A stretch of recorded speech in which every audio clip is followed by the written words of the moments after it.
Welcome to Freative Friday. Mark Donnolo here, Art School MBA and CEO of Sales Globe. And as that day of the week, we get to take a fresh look at creative, logic-driven problem solving. In this episode, I want to continue on our fast-moving topic that's important to plan for your future and for the future of your organization, and that's AI for sales. And the goal of our conversations, which I'm calling AI or You, is not to review all the new developments in AI, but it's to help you think through the human and AI relationship and how you can increase your asset value and build your future and your organization's future. And this is in a world where AI exists and it's going to play a significant role. So as I said before, we want to help you invest in the one personal asset you have that can't be AI'd, which is your human ability to creatively solve problems today. So today I want to talk about a super critical skill for problem solving that you can build as part of your human asset. And I want to start with a question, which is, what happens after we come up with the answer or the solution for a problem?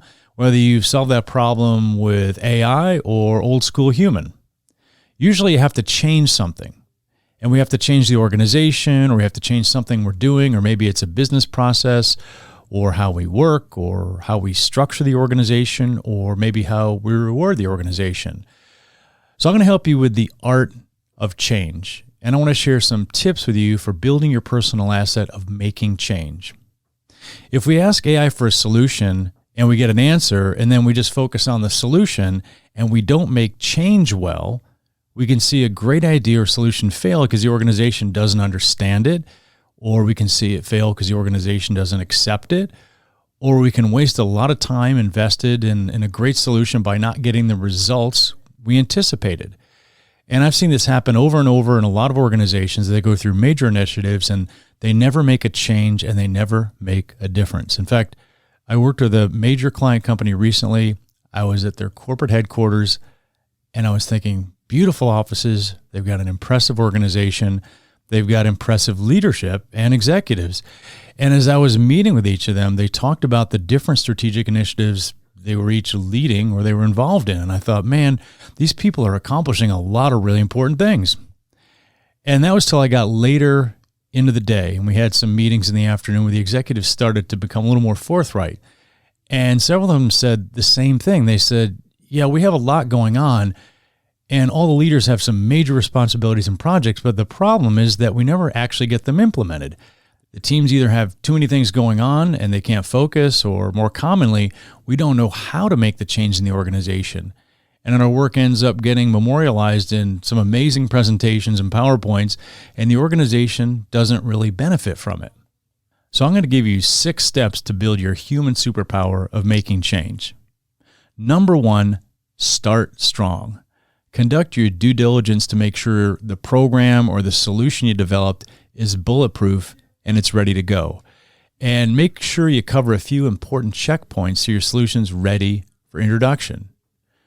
So you want to enlist the opinion leaders for input at the start of the process and bring together not only the executive stakeholders, but also some highly regarded representatives from the field or whatever organizations you're working with who have a tactical operating view on the business.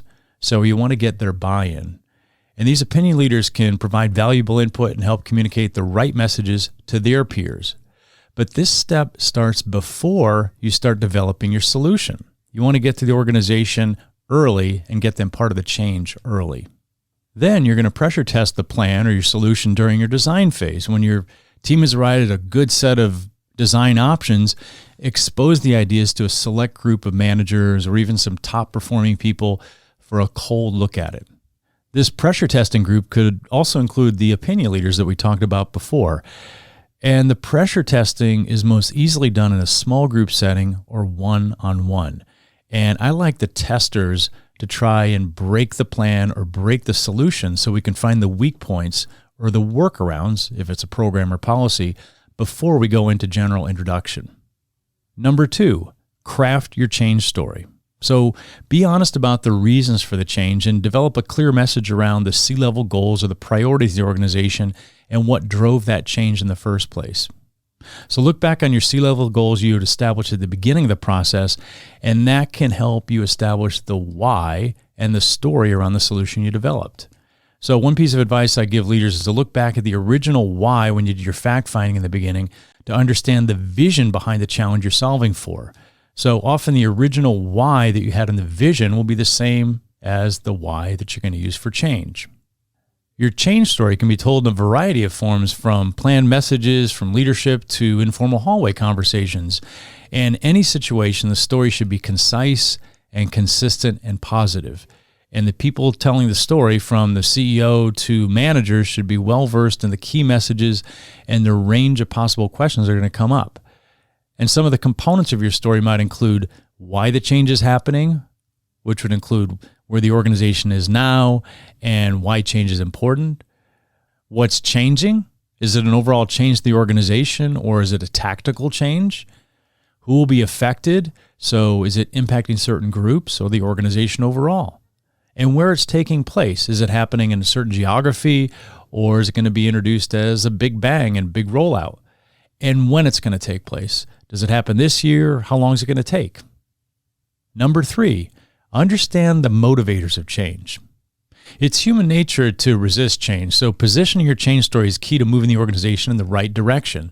So think about how you might tell the story in one of 4 ways: aspiration, risk reduction, near-term gain, or burning platform. So each of these motivators of change can be described by its time frame and its orientation toward pain or gain. So aspiration or future benefit. So a lot of organizations want to communicate an aspirational story that excites the team about changing to capture future opportunities. And a person impacted by your change could be hearing this message, and they might find it worthwhile to be part of the dream as long as it's not too far in the distant future and it doesn't require too much of their near-term sacrifice to their lifestyle. But strangely, future benefit isn't as motivational as you might think if it's too far in the future. That's one of the reasons people don't save for retirement or kids' college fund until it's almost too late. The near-term benefit of using that money is stronger than the long-term gain of forfeiting the benefit now for the potential bigger benefit in the future. So aspiration is not as motivational as you might think. Future risk reduction. If a person impacted by your change hears a story about avoiding risk or great pain in the future, that may capture a little more of their attention. For example, an executive a few years ago described her company's situation, and it was pretty humorous. She said, "It's all pretty comfortable now, but our competitors are encroaching on us, and it's like we're the big ship in the harbor, and we're having a party on deck, and all these little speedboats are coming around us, and they're eventually going to overtake us, and they're going to start boarding the ship. So people need to clearly understand where we're heading on our current track." So future risk can be more motivational than future vision if the organization can understand the eventual threat. Then there's near-term gain. So gaining some benefit in a shorter time frame can be a positive motivator to make a change, especially if it's tangible and achievable. If a person impacted by your change can picture her family in a better position as her kids get to college age, she's likely to be fully on board and put the hard work necessary to support your plan. And finally, avoiding near-term pain. So this is the biggest motivator of change, which is often called the burning platform approach. So if the company attempted to tell a future risk reduction story and the organization didn't listen and it's critical to the company, it might decide to shift its message to avoidance of near-term pain. So it could be something like, if we don't make this happen by next year, the organization may have to downsize half our people. So to somebody impacted by the change, that change doesn't look quite as scary at that point because the alternatives are worse. So in this case, the rep may not be fully on board, but she's also proactively looking for ways to help. So those are the first 3 points in the art of change. So let's pause right now and we'll pick up in our next episode on point number 4. And try these ideas in your Freative Friday and every day.